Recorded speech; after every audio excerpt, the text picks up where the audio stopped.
حضرت گنگوہی رحمۃ اللہ علیہ جو ہے وہ تعویذ لینے آ گیا. ایک آدمی تعویذ حضرت باقاعدہ تعویذ ہمارے جتنے قابل تھے انہوں نے تعویذ کا باقاعدہ مشغلہ نہیں بنایا. کوئی آ گیا حاجت مند تو جو سمجھ میں آیا لکھ دیا.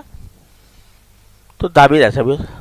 تو ایک آ گیا کہ ایک عورت آ گئی کہ جی میں مولوی صاحب میری مانگ سیدھی نہیں نکلتی.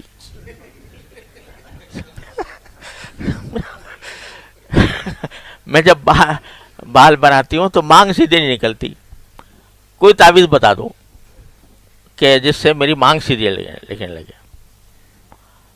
تو اب انہوں نے کہا بھائی مجھے نہیں آتا کوئی ایسا تعویذ جس سے مانگ سیدھی ہو جائے. نہیں جی آپ مولوی صاحب کر کے دو. تو حضرت نے اس کے اوپر اہدنا الصراط المستقیم لکھ دیا.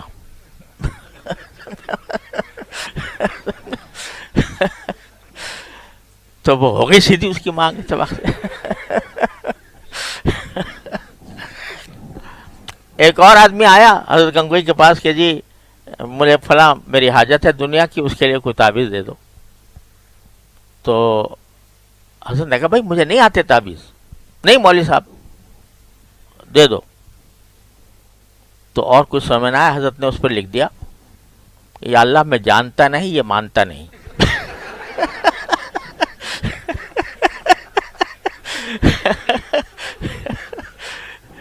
یا اللہ میں جانتا نہیں یہ مانتا نہیں, اس کی مراد پوری کر دیجئے. وہ موڑ کے توڑ کے دے دیا اس کو, وہ خوشی خوشی کر کے لے گیا تعویذ. تو اللہ نے اس کی مراد پوری کر دی. تو غرض یہ کہ دماغ میں یہ بیٹھا ہوا ہے کہ ہر دنیاوی حاجت کے لیے کوئی الگ وظیفہ ہے. ایک بہت بڑی مخلوق یہ ہے کہ وہ یہ سمجھتی ہے کہ دارالعلوم کراچی میں جو کچھ پڑھایا جاتا ہے وہ تعویذ گنڈے پڑھائے جاتے ہیں, سمجھا, اور اس میں عملیات سکھائے جاتے ہیں. لہذا لوگ جو ہیں وہ آ کے کہتے ہیں کہ جی ہمیں اس کا وظیفہ بتائیے, ہمیں اس کا کوئی عملیات بتا دیجئے.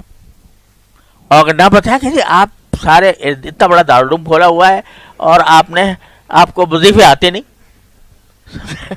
عملیات آپ کو آتے نہیں. تو بڑا تعجب کرتے ہیں لوگ, اس لیے کہ ان کے ذہن میں دین کے علم کا تصور اس کے حد تک محدود ہے, تعویذ گنڈے کی حد تک. تو اس واسطے جب ہمیں آتا نہیں, ہم کہتے ہیں بھائی ہمیں تو نہیں آتا, تو حیران ہوتے ہیں کہ بھائی اتنا بڑا دارالعلوم کھولا ہوا ہے, اس میں اتنے طلبہ پڑھ رہے ہیں اور جو اصل کام ہے وہ کرتے نہیں ہیں یہ لوگ. اس حد تک لوگ پہنچے ہوئے ہیں.